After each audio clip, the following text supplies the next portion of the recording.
Yeah. So what pulled me towards working with couples was really my relationship. I married a fantastic man that was raised in a very different way than I was.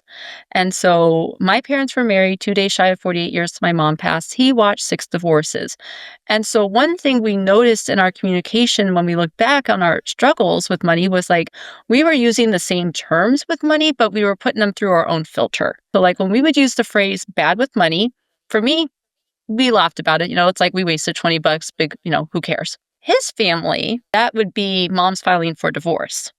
And so anytime I would say bad with money, he assumed I was going to leave him.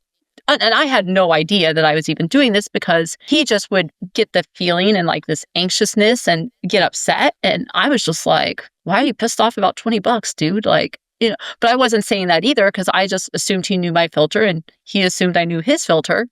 And it wasn't until we were having one of those conversations that you really don't want to have aired in public that Mhm. he just blurted this out. And I was like, is that what you've always thought I was going to do when I said that? And he was like, well, Uh, yeah, that's what people do when they're bad with money. So then we really had to look at our communication style and realized our budget didn't work for a decade, not because of a lack of effort, but because of a lack of communication, a lack of being on the same page.